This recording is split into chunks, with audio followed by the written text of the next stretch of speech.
की 22 प्रतिज्ञा को पढ़ने के बाद में 1932 के चमचे का क्या हाल हुआ, क्या हाल कर दिया। फिर भी अभी सुधरने वाला नहीं है वो बंदा। मैं देख रहा था अभी तो केजरीवाल के साथ ही होर्डिंग लग रहे हैं, उससे उधर चौपड़ा की तरफ से निकल के आ रहा था मैं, उसकी ये कुगत कर दी। हमारे सीपीसी जी बताते रहते हैं कि पूछ लंबी तो हो सकती है पर ताकतवर नहीं हो सकती। और साथियों गधे की जो पूछ पकड़े जो लटक रहा था वो बहुत बड़ा उदाहरण देते हैं कि वो कहता है कि देख लो मेरे खून, तो ये तुम देख रहे हो कि मैंने गधा की पूंछ पकड़ ली और गधा ने मार मारा, उसके सर फोड़ दिया, खून निकलने लगा। तो कुछ साथी पूछने लगे कि भाई तुम्हारी तो बड़ी कुगत कर दी। तो यार तुम ये तो मेरी देख रहे हो कि कुगत मेरी क्या कर दी, पर तुम ये नहीं देख रहे मेरी पकड़ कितनी मजबूत है, मैंने पूंछ नहीं छोड़ी है? तो 1932 के चमचे आज भी वो लगा रहे हैं। उनकी ये हालत होने के बाद में भी केजरीवाल का फोटो लगा रहे हैं साथी। क्या लगाना चाहिए? और चलो उसको निकाल दिया मंत्री पद से। उसके बाद जो 11 उसके साथी थे जो विधानसभा में थे, उनमें से कोई बोला, किसी ने कोई आवाज उठाई? वो 11 के 11 जैसे ही इसको हटाया, 11 के 11 19 आरक्षण का जब मुद्दा आपने देखा होगा तो लोकसभा में चल रहा था प्रमोशन में आरक्षण का बिल का, तो हमारे चाहे मिश्रा जी थे, चाहे ठाकुर थे, चाहे बनिया थे, तमाम समर्थन कर रहे थे कि नहीं कर रहे थे सरू कास्ट के साथ साथ। और ये हमारे अपने ही एक आवाज नहीं उठा रहे। तो साथियों मेरा कहने का तात्पर्य, साथियों जरूर लें, ऐसे बात बनने वाले नहीं है कि आप राज पार्टी की लड़ाई लड़ने के लिए जा रहे हैं और आपके पास कोई हथियार ही नहीं है, कोई संगठन ही नहीं है, तो कैसे बात बनेगी भाई? बात नहीं बनेगी। आप लोग उस पर समीक्षा करें, गहन अध्ययन करें कि हमारी कहाँ कमी रही है और अपनी अपनी जिम्मेदारी खुद माने कि हमारी यहाँ कमी रही है। ये नहीं है एक दूसरे पे कि इसने ये नहीं किया, इसने ये नहीं किया, इसने ये नहीं किया, इसलिए कार्यक्रम ऐसा हुआ। तो साथियों आप अपनी कमियों को खुद झांकने का प्रयास करेंगे कि जहां कमी है उससे सुधार करेंगे। साथियों माननीय उपाध्यक्ष जी जो यहाँ पर भाई सुनील जी ने जो ये बताने का काम किया कि बाबा साहब अम्बेडकर में सामाजिक योगदान और वर्तमान में राजनीतिक चुनौतियों पर वो प्रकाश डालने का हमारे उपाध्यक्ष जी ने, हमारे सुदेश जी ने भी किया। और साथियों क्योंकि राजनीतिक चुनौतियां जब तक लोकतंत्र जब तक रहेगी हर तरह रहेगी साथियों, और हमारे सामने नहीं रहेगी, जो और दल हमारे विरोधी दल हैं उनके सामने भी राजनीतिक चुनौतियां रहेंगी और हमेशा बनी रहेंगी। इनसे हमें सामना कैसे करना है, हमें इसमें अपना ध्यान लगा करके अपने संगठन को मजबूत करना है। और सामाजिक योगदान की मैं बात करूं साथियों, आज हम लोग जो भी हमारे पास है वो हमारे बाप दादाओं की देन नहीं है, हमारे बाप दादाओं की देन नहीं है, हमारे पुरखों की देन नहीं है साथियों। आज हमारे पास जो भी है वो बाबा साहब अम्बेडकर की वजह से है। अगर बाबा साहब अम्बेडकर नहीं होते समाज में हमारा कोई स्थान नहीं था साथियों। हमारे पुरखे जानते हैं, हमारे पुराने साथी जानते हैं कि हमारे पुरखों की क्या स्थिति रही समाज में।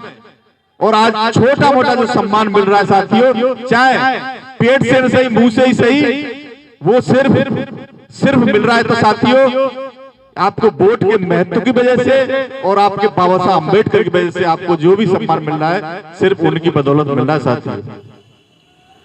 अब मैं दिल्ली की बात करता हूं साथियों कि दिल्ली प्रदेश के अंदर पहली बार 1993 में आधे अधूरे राज्य का दर्जा मिला और बहुजन समाज पार्टी ने इधर चुनाव लड़ने का काम किया। पहला चुनाव बहुजन समाज पार्टी ने इधर लड़ा साथियों और 40 सीटों पर चुनाव लड़ा, बड़ा मजबूती के साथ चुनाव लड़ा। सीट तो 70 थी मगर 40 सीटों पर बहुजन समाज पार्टी ने 1993 में चुनाव लड़ा था। और चुनाव लड़ने के बाद साथियों जो वोट परसेंटेज आया वो 2.5% वोट हम लोगों को 1993 में प्राप्त हुआ दिल्ली प्रदेश के अंदर। फिर साथियों 1998 में चुनाव हुआ। आपके जाने माने हमारे साथी इधर माने शक्ति चौधरी जी, इधर ये विधानसभा हुआ करती थी, नंदनगरी विधानसभा के नाम से जब हुआ करती थी, उन्होंने भी चुनाव लड़ने का काम हुआ। तो साथियों, दिल्ली प्रदेश में 70 विधानसभा में चुनाव लड़ाने का उधर काम हुआ। तो उस समय पर आपकी विधानसभा पहले नंबर पे थी शायद दिल्ली प्रदेश के अंदर, दूसरे पे त्रिलोकपुरी थी। और दिल्ली प्रदेश में बहुजन समाज पार्टी को साथियों 6% वोट मिलने का काम हुआ। और साथियों उसके बाद में 2003 में चुनाव हुआ, फिर बहुजन समाज पार्टी ने चुनाव लड़ा। तो साथियों बहुजन समाज पार्टी को 8% के आसपास वोट प्राप्त हुआ 2003 के अंदर। और साथियों फिर दिल्ली प्रदेश में प्रसीमन हुआ। दिल्ली प्रदेश में प्रसीमन हुआ 2008 में। 1993 में भी 70 विधानसभा थी और 2008 में भी 70 विधानसभा रही, 7 लोकसभा रही और 70 विधानसभा रही। साथियों 1993 में जब प्रसीमन होकर के 70 विधानसभा में बाबा साहब अम्बेडकर के कृपा से, हमारे भाई सुनील भाई बता रहे थे, जो आरक्षण की व्यवस्था हुई तो 13 विधानसभा सुरक्षित थी दिल्ली प्रदेश के अंदर। ऐसा था कि नहीं? 1993 से लेके 2003 तक 13 विधानसभा सुरक्षित थी दिल्ली प्रदेश के अंदर 70 में से। साथियों और 2008 में जब प्रसीमन हुआ तो साथियों सुरक्षित विधानसभा कितनी रही? 12 रही ना। अब कितनी है? 12 है ना। तो साथियों आप ये समझें कि 1993 क्योंकि आरक्षण कैसे मिलता है? पॉपुलेशन के हिसाब से मिलता है, पॉपुलेशन के हिसाब से मिलता है ना। तो जब 1993 में दिल्ली प्रदेश के अंदर सुरक्षित जो सीट थी 13 थी, और 2008 में ये बढ़नी चाहिए थी या फिर कम होनी चाहिए थी? बढ़नी चाहिए थी। स्वाभाविक बात है भाई, पॉपुलेशन 2093 की अपेक्षा 2008 में ज्यादा हुई होगी, तो सीट बढ़नी चाहिए थी। 13 की अपेक्षा अगर पॉपुलेशन की हम बात करें तो हमारी कम से कम 16-17 सीटें यहां बनती है सुरक्षित। मगर इन बेईमानों ने सीट एक कम तो कर दी, बढ़ाने का कोई काम नहीं हुआ। और साथियों 19 से 32 के चमचों की मैं जो बात करूं, क्योंकि बाबा साहब अम्बेडकर ने जब पूना पैक्ट हुआ था उस दिन ही अपनी कसक दुखी होते हुए ये कहा था कि आज ये जो आरक्षण की बाबा साहब अम्बेडकर नहीं चाहते थे कि आरक्षण मिले। बाबा साहब अम्बेडकर तो नहीं चाहते थे, मगर गांधी एंड कंपनी ने आमरण अनशन करके पूना पैक्ट हुआ, उसमें आरक्षण की व्यवस्था हुई। जब आरक्षण की व्यवस्था हुई तो साथियों बाबा साहब अम्बेडकर ने कहा था बड़ा दुखी मन से कि आज से ही मेरे समाज में 1932 के चमचे पैदा हो जाएंगे। साथियों और उन्होंने उन चमचों ने क्या किया दिल्ली प्रदेश में, जब 2008 में 13 लोग 2003 में 13 लोग चुन रहे थे, चुन के आए थे हमारे सुरक्षित सीट से, चाहे आपके नंदनगरी से हो, चाहे आपके सीमापुरी से हो, उस समय पे पटपड़ विधानसभा हुआ करती थी, कौंडल नहीं थी वो, या तिल्लोपुरी, 13 सीट थी। 1932 के चमचों ने एक ने भी कोई विधानसभा में आवाज नहीं उठाई कि ये सीट कम कैसे हो गई, बढ़नी चाहिए थी कम की अपेक्षा, ये बढ़ी तो नहीं, कम कैसे हो गई, एक भी चमचा 1932 का नहीं बोला। साथियों तो आप क्या इनसे उम्मीद कर सकते हो कि आपके समाज के लिए, आपकी बेहतरी के लिए ये 1932 के चमचे कुछ कर सकते हैं? कभी नहीं कर सकते। साथियों ये ध्यान रहे कि 1932 के चमचे हैं, ये अपनी सीट देखते हैं साथियों, इसके अलावा कुछ नहीं देखते। और साथियों मैं बात बताऊं, हमारे तिल्लोपुरी विधानसभा से विधायक रहे बाबू ब्रह्मपाल, 3 बार विधायक रहे। अमरीश गौतम 3 बार विधायक रहे, उनमें से चौधरी, क्या नाम उनका, चौधरी प्रेम सिंह, वो तो तोप थे दिल्ली की, उनको इस्तेमाल करने के लिए जैसे चुनाव आता था उन्हें दिल्ली प्रदेश का अध्यक्ष बना दिया जाता था और हमारे लोग उनको वोट मिल जाते थे, सरकार बना लेते, ऐसे तो होता रहा था। तो साथियों, एक भी बाबू ब्रह्मपाल को इस बात का सर्वश्रेष्ठ अवार्ड मिला विधानसभा में कि वो एक भी दिन अपने समाज की समस्या के लिए, अपनी विधानसभा की समस्या के लिए एक भी दिन विधानसभा में वो नहीं बोले, इसीलिए उन्हें अवार्ड दिया गया कि इनकी विधानसभा में कोई परेशानी नहीं है। इसका मतलब सारी मूलभूत सुविधा जनता के लिए विधानसभा में कंप्लीट है, इस बात का अवार्ड दिया गया उनको।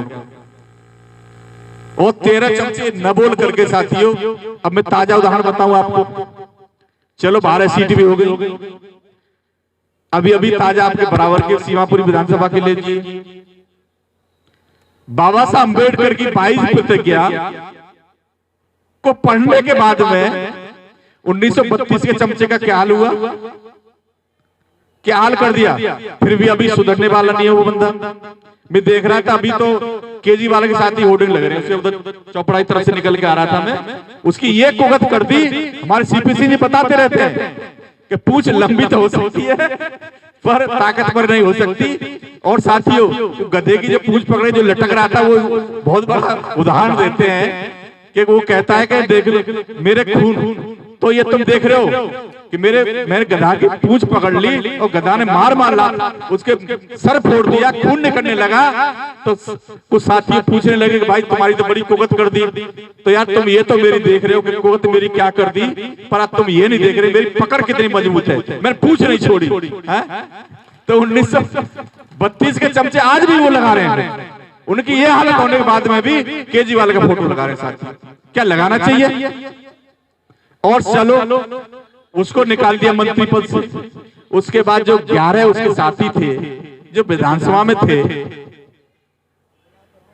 उनमें से कोई बोला, किसी ने कोई आवाज उठाई? वो 11 के 11 जैसे ही इसको हटाया, 11 के 11 1932 के चमचे केजरीवाल के चरणों में दिखाई दे रहे थे कि मेरा मंत्री पद के लिए नंबर आ जाए। ये हटाए तो मंत्री तो कोई शेड्यूल कास्ट का बनेगा तो तमाम चरणों में पड़े थे, वो रोज हाजिरी लगा रहे थे और ये दिखा रहे थे मेरे से अच्छा आम आदमी पार्टी का कोई वर्कर नहीं है, मेरे से अच्छा कोई आम आदमी का विधायक नहीं है। तो साथियों, ये क्या आपका भला कर सकते हैं?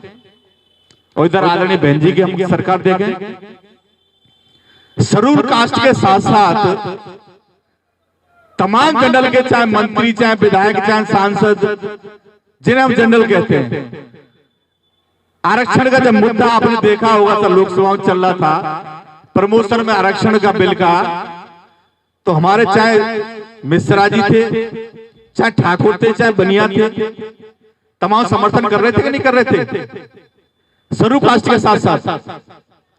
और ये हमारे अपने ही एक आवाज नहीं उठा रहे।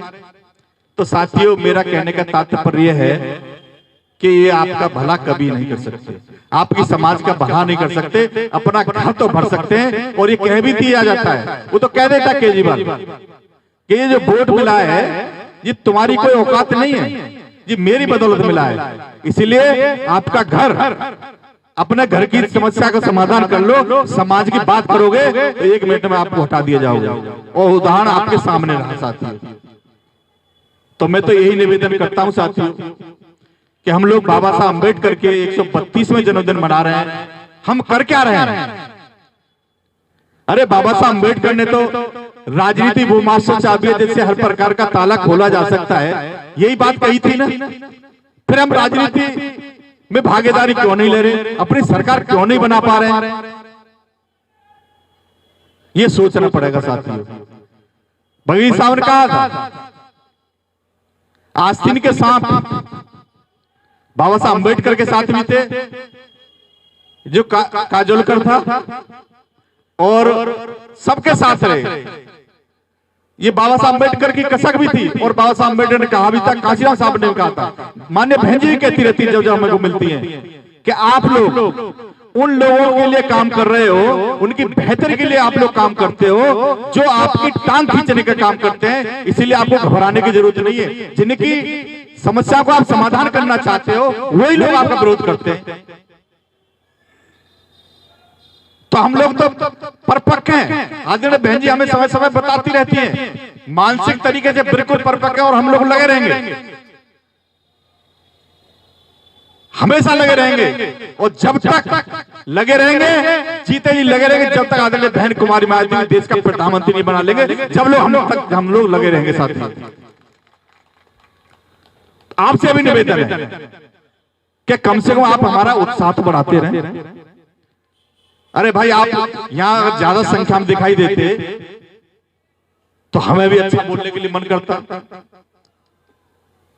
हमारा भी उत्साह बढ़ता। हम रोज मीटिंग एक मीटिंग लेते हैं, फिर हम दो कर देते हैं। हालांकि हम दो लगाने वाले एक दिन में, हम लोग दो मीटिंग एक दिन में लेने वाले हैं, हम छोड़ने वाले नहीं हैं। मगर आपसे भी निवेदन है साथियों कि हमारे मनोबल को तो न तोड़ो। अरे कम से कम 1 घंटा आकर के बैठ जाओ, हम आपसे परिचित हो जाए। कोई हम लोग गाली गलौज तो नहीं करते हैं। अरे इन महान पुरुषों की बात ही तो बताते हैं, इनकी विचारधारा ही तो बताते हैं। इनकी विचारधारा को लेकर के आज बहुजन समाज पार्टी जो बनी है, इनकी विचारधारा को तो लेकर के बनी है, कोई अलग से तो नहीं है। और जब इनकी विचारधारा को लेकर के बनी है और हम लोग सब लोग इसी विचारधारा के हैं साथियों, तो हमें अपनी विचारधारा नहीं छोड़नी चाहिए।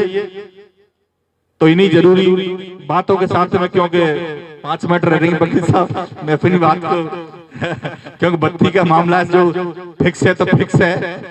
क्योंकि हम लोग आदरणीय बहन जी कहते हैं कानून के मानने वाले लोग हैं, कानून का उल्लंघन हम बिल्कुल नहीं करते, कानूनों में अपने अनुशासन रह करके हम लोग काम करते हैं।